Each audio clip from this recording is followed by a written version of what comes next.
The massive crystal chamber hummed with quiet conversation as beings from across the galaxy took their seats. The Galactic Council met here every month, in the heart of Nexus Prime, to discuss matters affecting their vast civilization. Today felt no different from any other day. Commander Zethkar of the Hegemony Coalition stood at the center of the chamber. His scaled hide gleamed under the artificial lights as he activated a holographic display. The image showed a small blue planet orbiting a yellow star. "Honored council members," Zethkar began, his voice carrying easily through the chamber. "I present our findings on the species discovered in System Sol 3. They call themselves humans, and their planet Earth." Murmurs of mild interest rippled through the assembled delegates.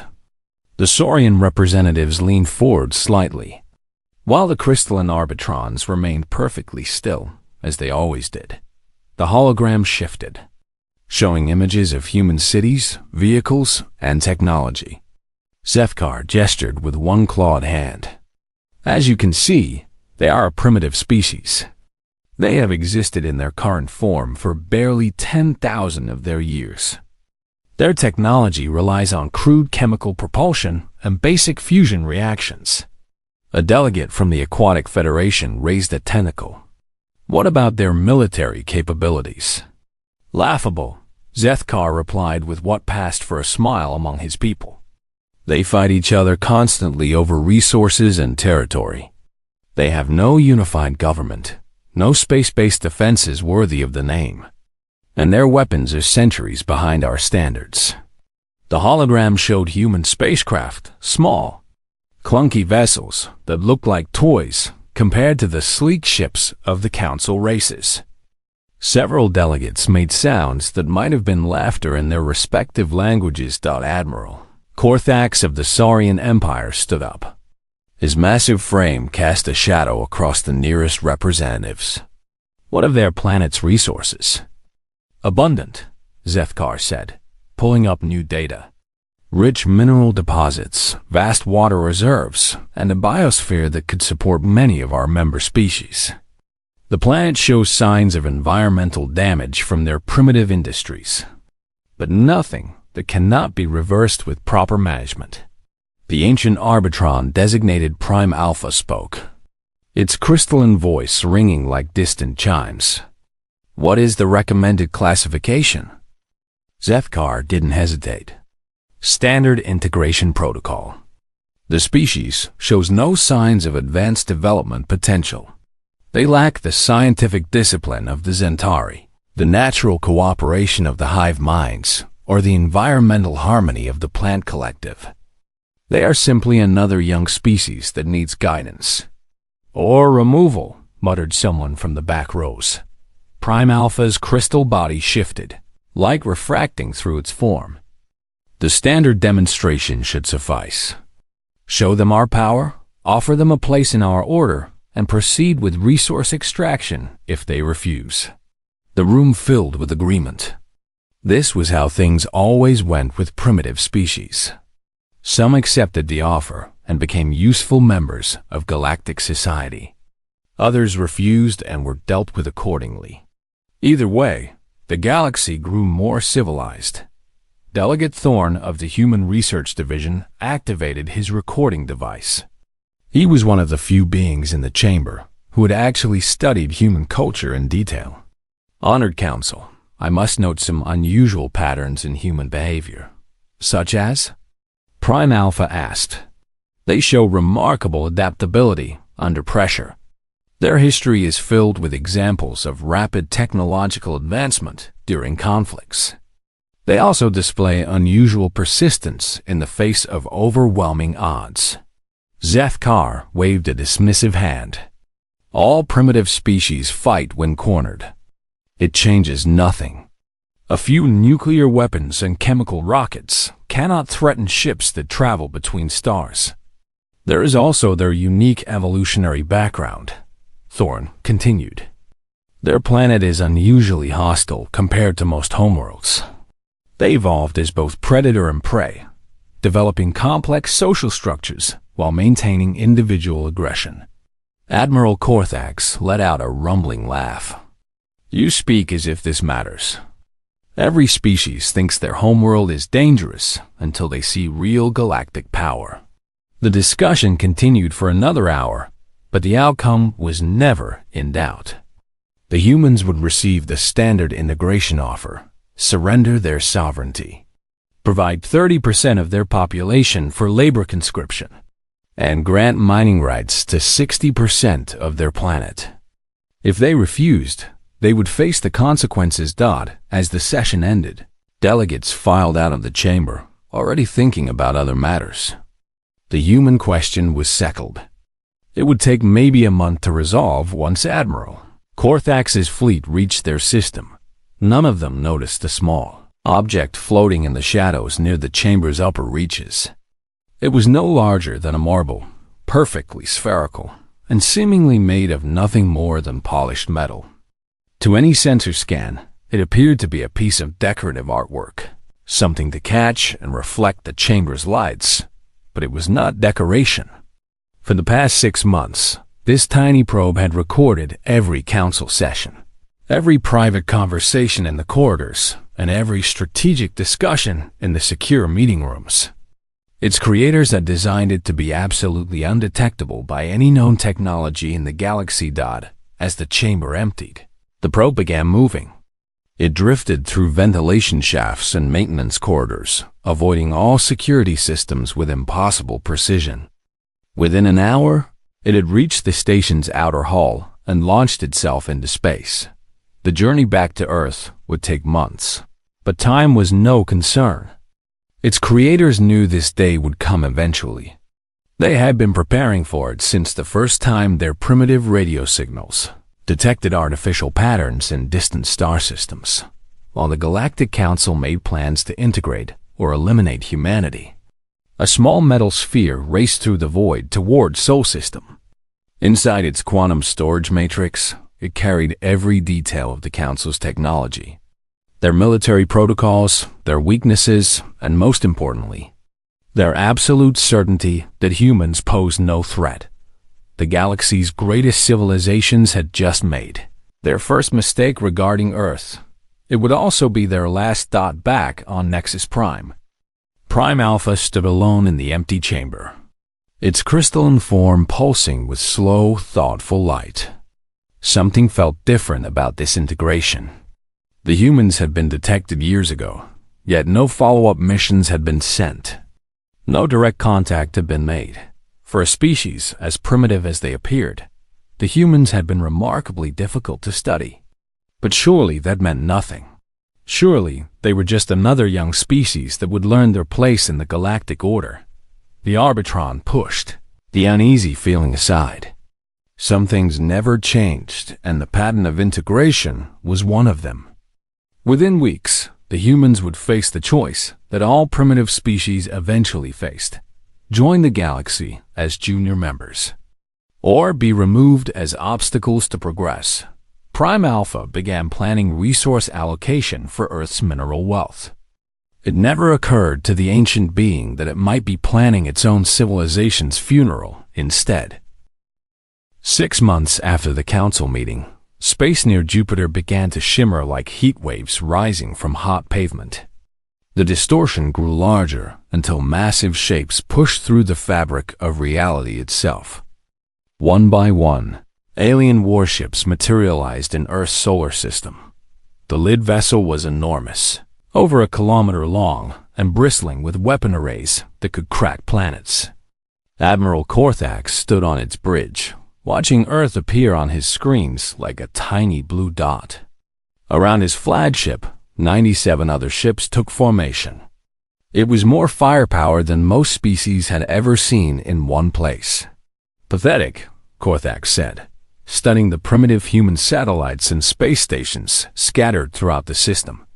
Look at these crude constructions. They barely qualify as technology. His communications officer, a young Saurian named Vex, checked his instruments.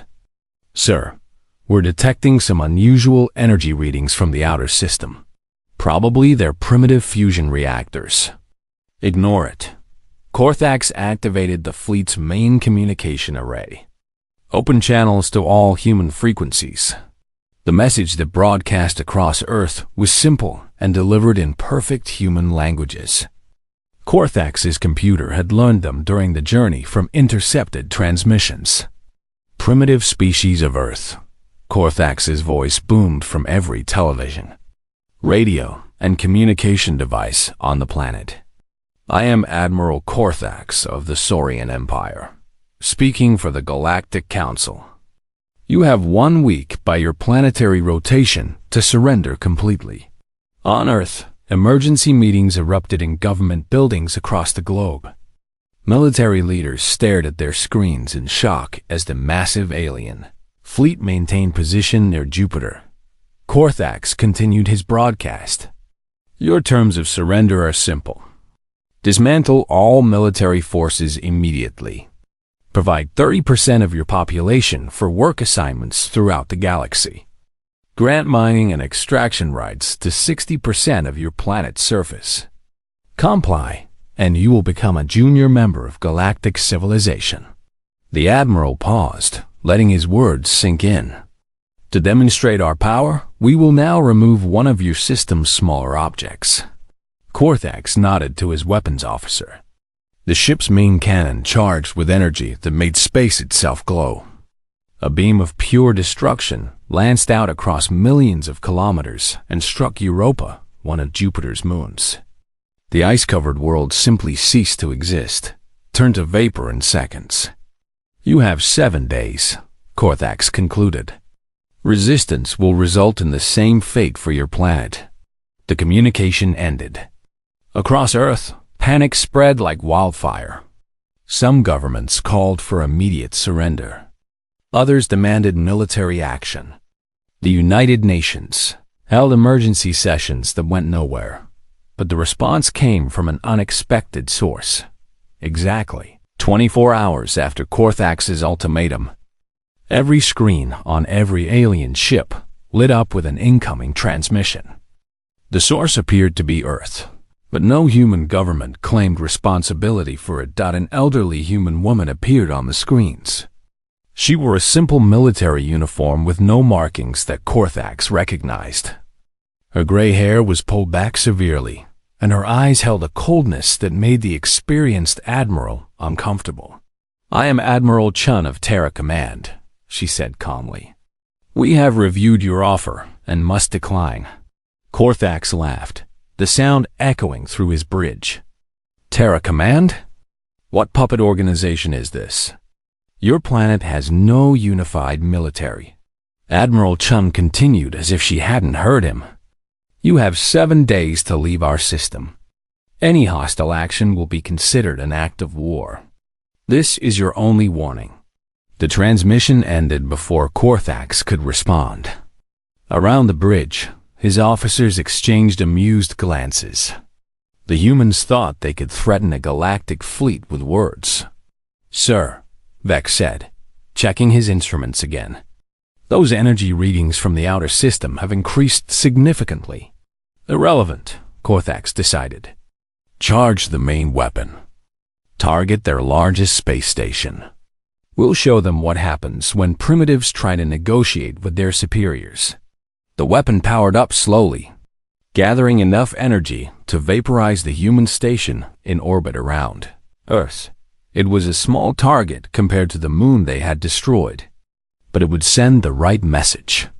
Weapon charged and ready. Admiral, the gunner reported. Fire. The energy beam lanced out toward Earth's largest orbital station.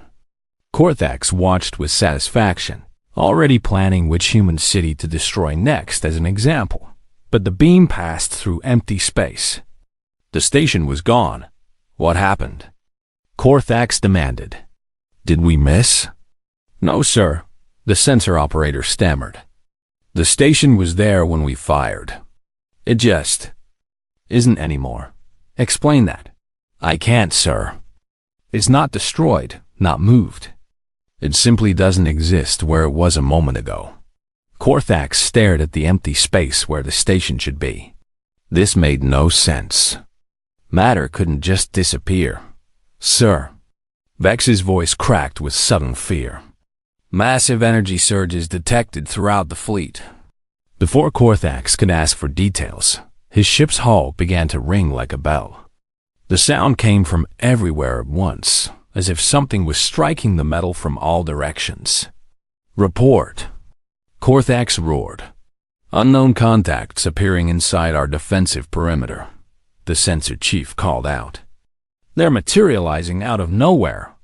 On the main screen, Korthax watched in horror as small human ships simply appeared in the middle of his formation. They hadn't approached from any direction. They had just started existing, where nothing had been before. But these weren't the crude vessels they had observed from long range. These ships moved with impossible precision, their hulls gleaming with technology that hurt to look at directly. They were beautiful and terrible, like weapons made from captured starlight. All ships, open fire, Korthax commanded. The response was immediate and devastating, but not in the way he expected. His fleet's weapons fired, but the human ships flickered in and out of existence faster than targeting systems could track. Some appeared to be in multiple places at once. Others seemed to exist only partially, like ghosts made of metal and energy dot, and when the human ships fired back, their weapons did things that violated everything Korthax knew about physics. Energy beams bent around their own fleet to strike alien vessels from impossible angles. Projectiles materialized inside enemy hulls without passing through the armor first dot in 10 minutes. 17 ships of Korthax's fleet were disabled or destroyed. The humans didn't seem interested in taking prisoners. They simply removed threats with surgical precision. Then, as suddenly as it had begun, the attack stopped. The surviving human ships vanished again, leaving only empty space and debris. Korthax's communications array activated without his permission. Admiral Chun appeared on his screen again, still calm, still cold. Admiral Korthax, she said, we told you that hostile action would be considered an act of war. You destroyed Europa and attempted to destroy our space station. Therefore, a state of war now exists between Terra Command and your fleet. This is impossible, Korthax whispered. Your species is primitive. Admiral, Chung continued, you have 6 days remaining to leave our system. We suggest you use them wisely. The transmission ended. Around him, Korthax's remaining bridge crew worked frantically to assess the damage and understand what had just happened to them in the space between his broken fleet and distant Earth. Something shimmered like a heat mirage. For just a moment, the missing space station became visible again before disappearing once more. Korthax realized with growing horror that the humans hadn't destroyed anything. They had been watching, learning, and preparing. And somehow, they had learned to make the impossible look easy. Admiral Korthax spent the next 6 hours trying to understand what had happened to his fleet. His best scientists and engineers studied the recordings of the human attack. But their explanations made no sense. The human ships appear to exist in multiple dimensional states simultaneously. Chief Scientist Rex reported, her voice shaking. They're using some form of quantum manipulation that our technology cannot detect or counter. Speak plainly, Korthax demanded. What does that mean? It means they can be in several places at once, or nowhere at all. They can pass through solid matter, appear inside our ships, or exist only partially in our reality. Rex paused, checking her readings again. Sir, this technology is centuries ahead of anything in the galactic database. Korthax couldn't accept this. They're primitives. 6 months ago, they barely had spaceflight. Sir, Communications Officer Vex interrupted. We're receiving another transmission from Terra Command. Admiral Chun appeared on screen again. Behind her, Korthax could see what looked like a command center filled with humans working at stations that seemed to bend light around their edges. Admiral, Chun said, we've been monitoring your fleet's communications. We thought you might appreciate some answers to your questions. What are you? Korthax asked. We're humans, Chun replied simply. Though I suspect you're asking about our technology. The truth is, Admiral, we've been preparing for this day for a very long time. The screen split to show images of Earth from space. But this wasn't the primitive planet Korthax had expected. The images showed structures that shouldn't exist. Orbital rings that flickered in and out of visibility. Space elevators made of crystallized light. And cities that seemed to exist in folded space. Your Galactic Council has a fundamental misunderstanding about human development, Chun continued. You measured our advancement by our loudest technologies. Chemical rockets, fusion reactors, radio transmissions.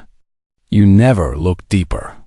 New images appeared showing human research facilities hidden deep underground and in pocket dimensions. Scientists worked with technologies that made reality itself bend to their will. Humans are very good at hiding things, Admiral.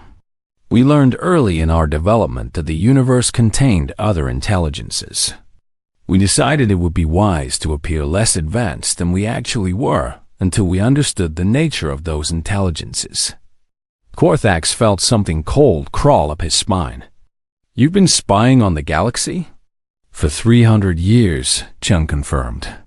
We've studied every major civilization, every technology, every military tactic. We know the Saurian Empire's fleet compositions, the Hegemony's weapon capabilities, and the Crystalline Dominion's command protocols. We know because we've been watching. The screen changed again, showing detailed schematics of Korthax's own ship. Every system, every weakness. Every security measure was laid out with perfect accuracy. We know, for example, that your ship's quantum shields can be bypassed by rotating the phase variance of a penetration beam by exactly 23.7 degrees. We know your reactor core has a thermal exhaust port that connects directly to your main power systems. We know your escape pods can only launch from Deck 7 because of a design flaw your engineers never corrected. Korthax looked around his bridge with new fear. Every detail Chen mentioned was classified information known only to his senior staff. The question now, Chen said, is what you plan to do with this information. You have 4 days remaining to leave our system.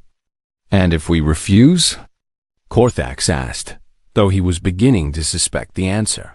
Then we will demonstrate why humans evolved on a world that tried to kill them every day for millions of years.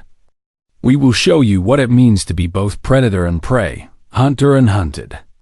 We will teach you why the most dangerous species in the universe is one that learned to survive by thinking 3 steps ahead of everything that wanted to eat them. The transmission ended, leaving Korthax staring at a blank screen. For 2 days, the Admiral tried to find a solution. He sent long-range messages to the Galactic Council requesting reinforcements. But the quantum interference in the Sol system seemed to block all communications beyond the outer planets. His engineers worked around the clock, trying to develop countermeasures for human quantum technology. They failed completely. His tactical officers planned attack strategies. But every scenario ended with the destruction of his remaining fleet. On the 4th day, Korthax made a decision that would haunt him for the rest of his life. He ordered an all-out assault on Earth itself. If we can't fight their ships, he reasoned, we'll destroy their planet. They can't phase an entire world out of existence. The attack began at dawn, Earth time. Every remaining ship in his fleet fired simultaneously at the blue planet. Planet-killing weapons, reality-warping bombs, and quantum disruptors all lanced toward humanity's homeworld. None of them reached their target. Instead, something incredible happened. The weapons simply stopped in space, held motionless by forces that made Korthax's instruments scream warnings. Then, one by one, they began moving backward, returning to their sources. Impossible, Korthax whispered as his own planet killer beam reversed course and aimed directly at his flagship. Incoming transmission, Vex reported, his voice barely audible. Admiral Chun appeared on screen one final time. Her calm expression hadn't changed, but something dangerous flickered in her eyes. You attacked our world, Admiral. Now we respond in kind. What happened next would be studied by military historians for generations, if any survived to write the histories. Human ships materialized not around the alien fleet, but inside the individual vessels themselves. They appeared directly on bridges, in engine rooms, inside weapon batteries. But they weren't there to fight. They were there to take apart the alien ships piece by piece, system by system, with a precision that spoke of complete understanding of every component. Some alien vessels simply stopped working as their computer systems were quantum extracted and replaced with human equivalents. Others found their crews transported to holding areas while human teams studied their technology in real time. Korthax's flagship was different. It was left fully functional, but completely isolated. Every other ship in his fleet was either captured, disabled, or dismantled for study. Admiral, Chun said, appearing on his bridge in person through the same quantum manipulation that had destroyed his fleet. You are free to go. Return to the Galactic Council. Tell them what you have seen here. Why spare my ship? Korthax asked. Because you're going to deliver a message. Earth is now aware of the galactic community. We know who you are, where you live, and how you think. We have decided that we prefer to be left alone. Chun walked to Korthax's command chair and placed a small device on the control panel. This contains detailed scans of every ship you brought to our system, along with improvements we've made to their designs. Consider it a gift to show there are no hard feelings. What do you want from the galaxy? Korthax managed to ask. Nothing, Chun replied. We want to be left alone to develop in peace. Any civilization that respects this wish will find us friendly neighbors. Any civilization that doesn't respect this wish will discover why humans are very good at making problems disappear. Chun began to fade as the quantum field around her shifted. You have safe passage back to galactic space, Admiral. Use it wisely. When she was gone, Korthax stood alone on his bridge, surrounded by technology that now seemed primitive compared to what he had witnessed. Around him, empty space mocked his failure. In the distance, Earth continued its orbit around the sun, looking as peaceful and innocent as ever. But Korthax now knew the truth. Humanity had been ready for this encounter for centuries. They had planned for it, prepared for it, and executed their defense with a precision that spoke of vast intelligence and patience. As his ship began its long journey back to galactic space, Admiral Korthax composed his report to the Council. He tried to find words to describe what he had witnessed, but language seemed inadequate. How do you explain to the most advanced civilizations in the galaxy that they had just encountered something far more advanced than themselves? How do you tell apex predators that they had just met something higher on the food chain? How do you report that humanity's retaliation had been so complete, so devastating, and so effortless that it proved everything the galaxy thought it knew was wrong? The emergency session of the Galactic Council convened within hours of receiving Admiral Korthax's report. The surviving Saurian sat at the witness stand, his proud bearing broken, scales dull with defeat. Around him, representatives from dozens of civilizations struggled to process what they were hearing. Explain again, demanded Prime Alpha, the ancient Arbitron's crystalline voice cutting through the chamber's chaos. How exactly did you lose 97 ships to a primitive species? Korthax's voice was barely above a whisper. They were never primitive, honored Arbitron. They had been watching us for centuries. They knew our tactics, our weaknesses, our capabilities better than we knew them ourselves. Impossible, snapped General Thyric of the Hegemony Coalition.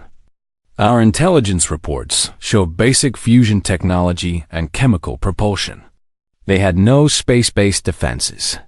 What they had, Korthak said slowly, was patience and quantum manipulation technology that made our best ships look like children's toys.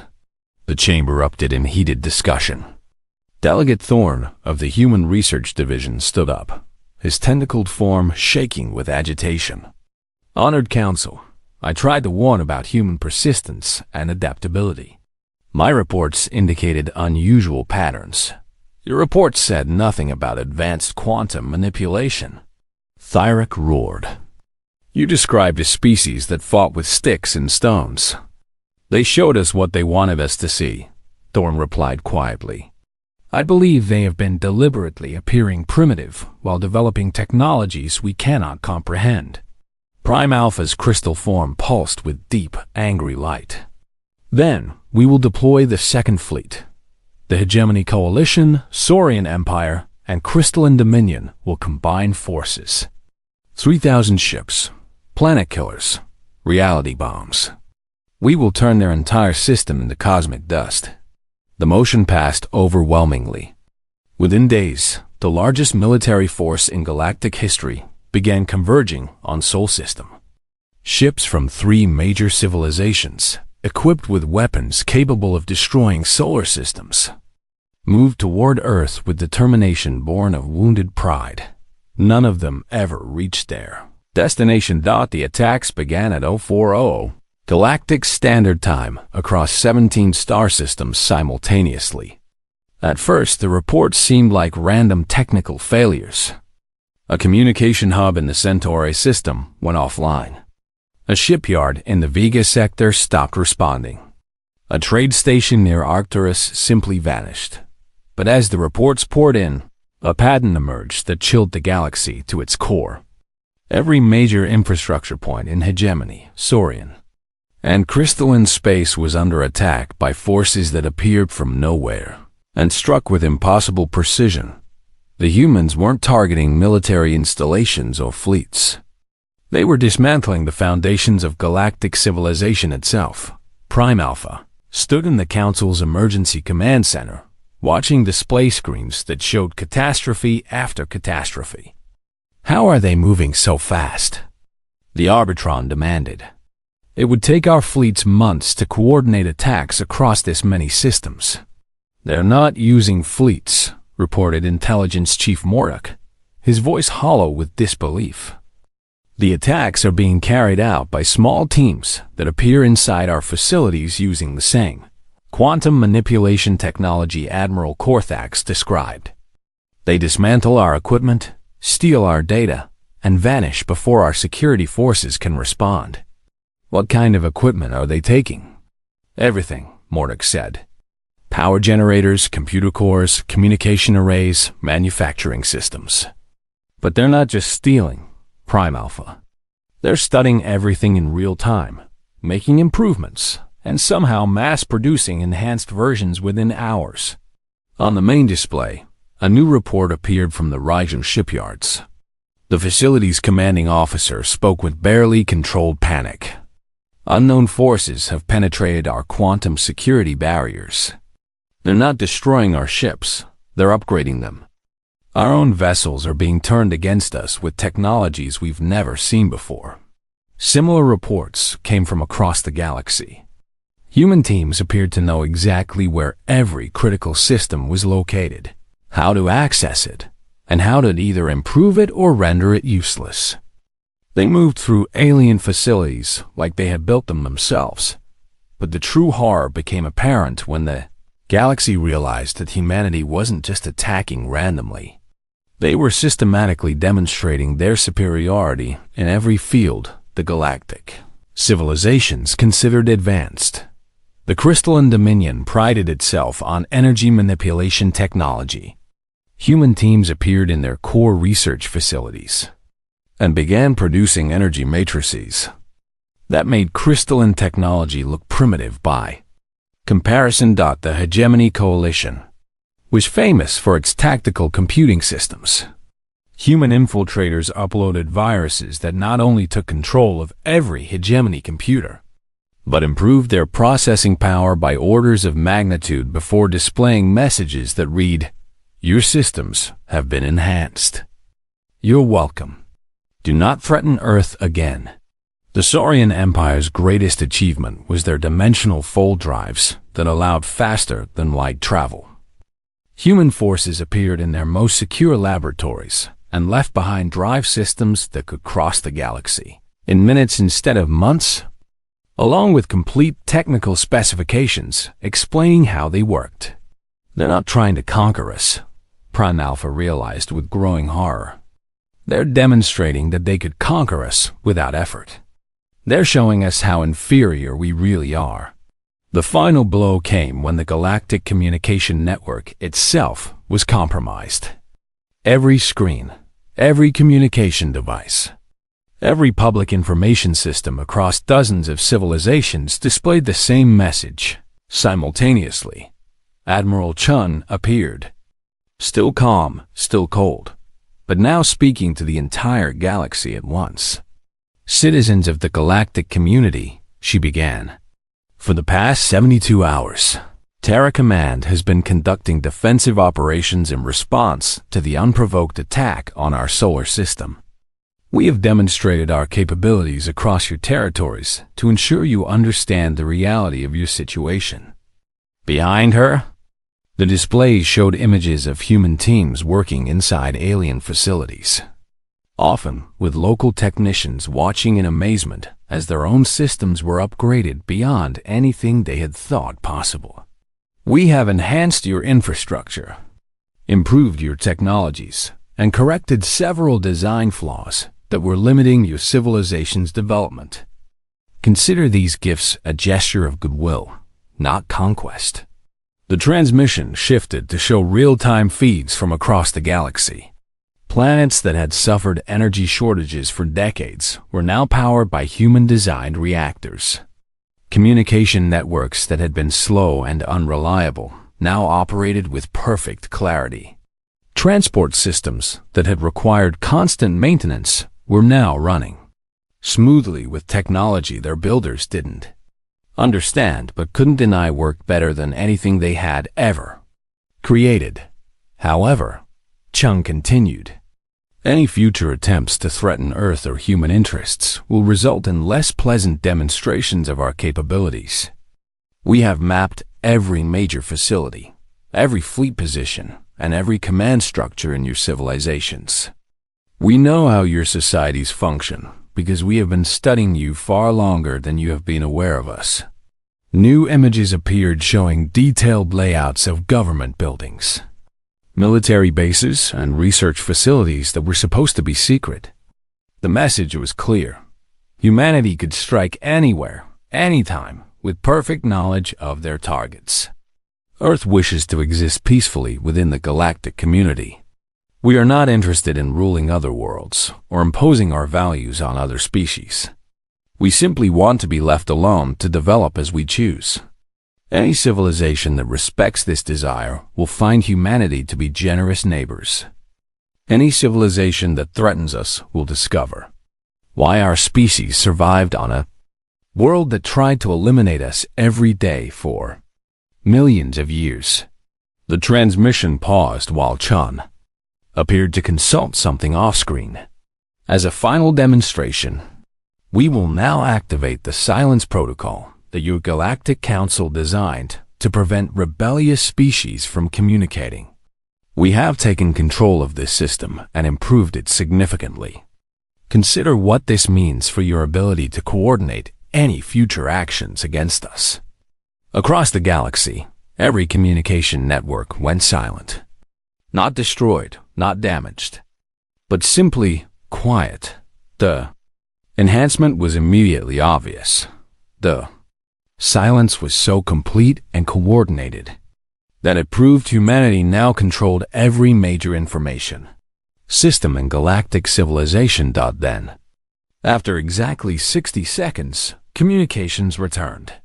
But with them came a new realization.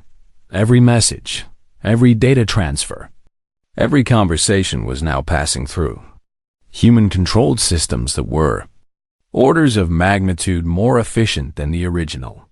Galactic networks.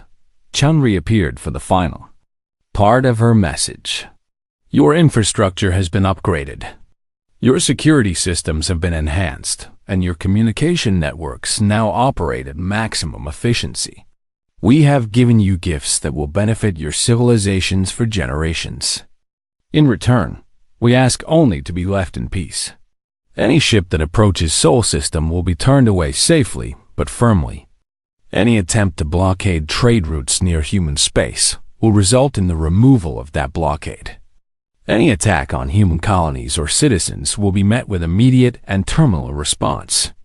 We are not your enemies, but we are no longer hidden. 1 year later, the galaxy had learned to live with a new kind of silence. It wasn't the absence of sound or communication that marked this change. The human-enhanced networks carried more information than ever before, connecting civilizations with unprecedented clarity and speed. Ships still traveled between stars, though they now used improved drive systems that humanity had somehow perfected and distributed freely. The silence was something deeper.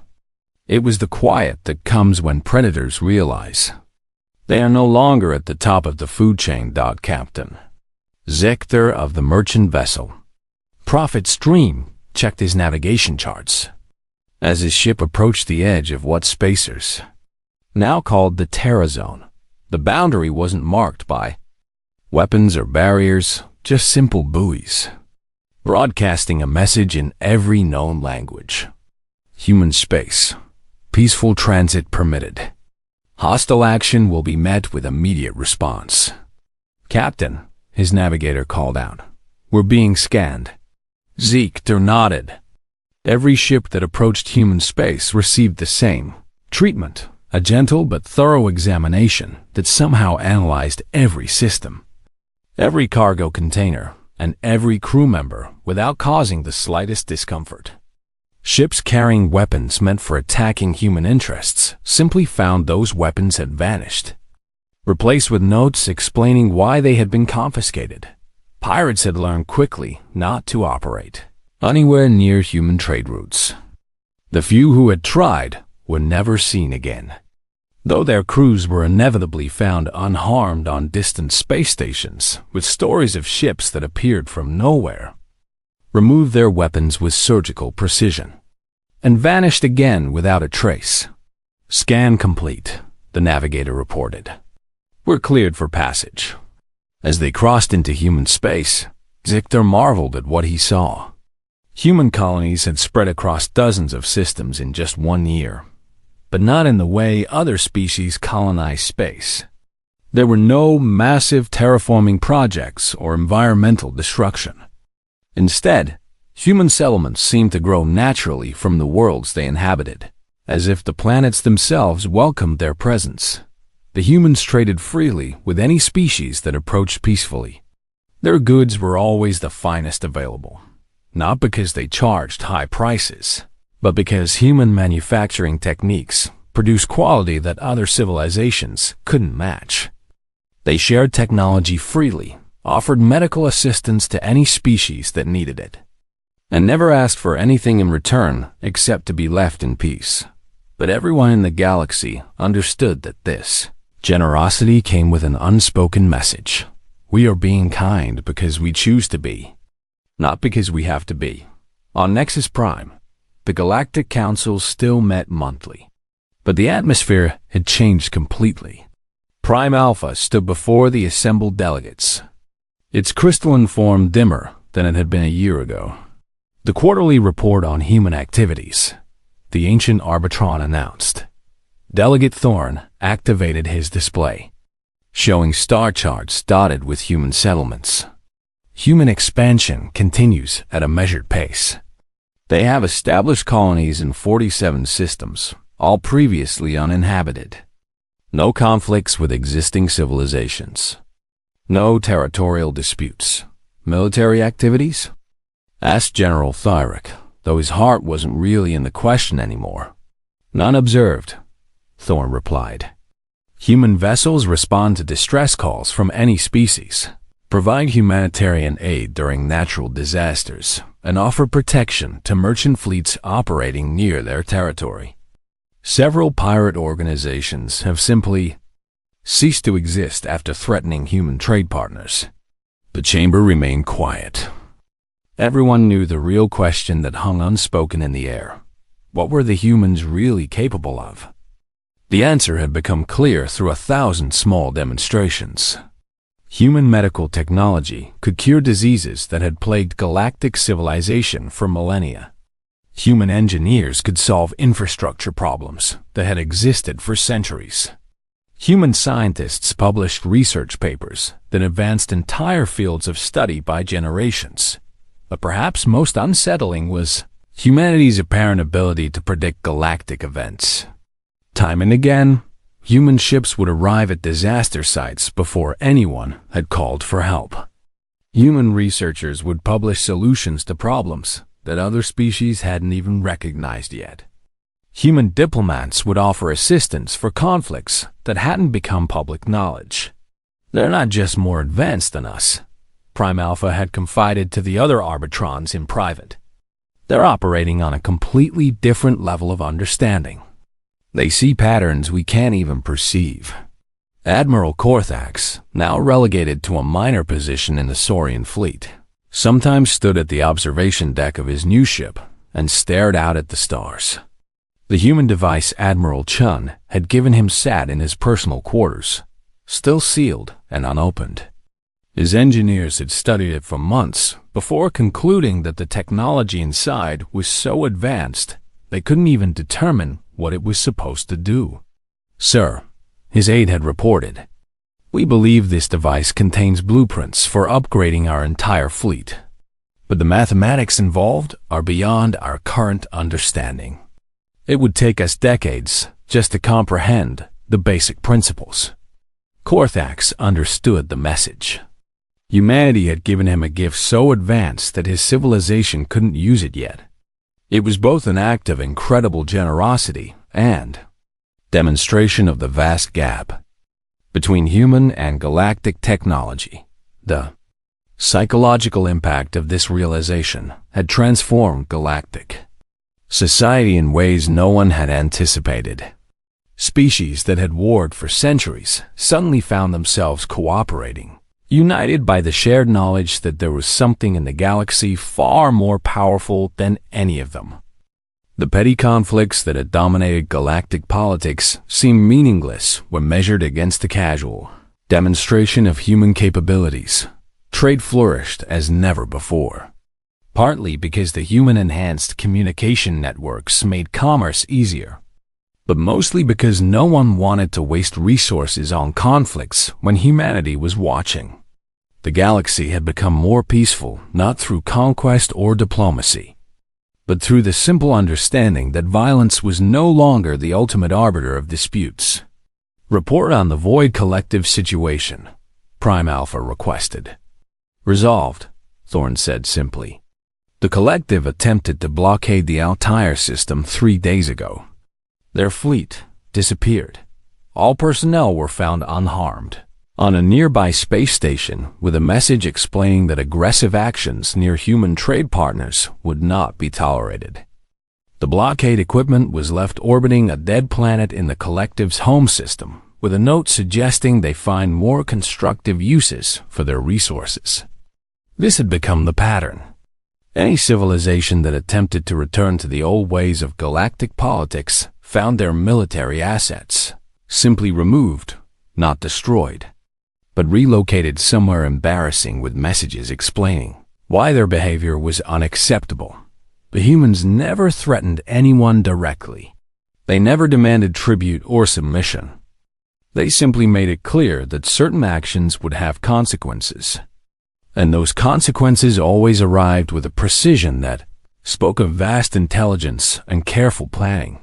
But perhaps the most profound change in galactic society was how species now looked at themselves. The casual superiority that had marked interactions between advanced and primitive civilizations was gone. Every species now understood that advancement was relative, and that there were levels of development they couldn't even imagine. Young, Cadets in military academies across the galaxy studied new, required courses with titles like The Humility Doctrine and Recognizing Superior Technology. The core lesson was always the same. Never assume you are the most advanced intelligence in any situation. Exploration fleets now moved with unprecedented caution, treating every new discovery as potentially containing something beyond their understanding. First contact protocols were completely rewritten to emphasize respect and careful observation rather than displays of technological superiority. The humans have taught us something valuable, Prime Alpha said as the council session drew to a close. They've shown us that true power lies not in the ability to destroy, but in the wisdom to know when destruction is unnecessary. The Arbitron paused, its crystalline form pulsing with slow, thoughtful light. We spent millennia believing that advancement meant bigger weapons, larger fleets, more territory under our control. The humans have demonstrated that real advancement means making such things irrelevant. As delegates filed out of the chamber, the galaxy continued its quiet revolution. Somewhere in the vast darkness between stars, human ships moved with purpose unknown to galactic sensors. Research stations studied phenomena that other species couldn't detect. And on distant Earth, humanity continued its patient development, while keeping watch over a galaxy that had finally learned the value of peaceful coexistence. The silence that now reigned among the stars wasn't the silence of fear, though fear was part of it. It wasn't the silence of submission, though respect was certainly involved. It was the silence of a galaxy that had been forced to grow up quickly, to abandon childish notions of supremacy and dominance in favor of something more mature. It was the silence of civilizations, learning to listen before they spoke, to observe before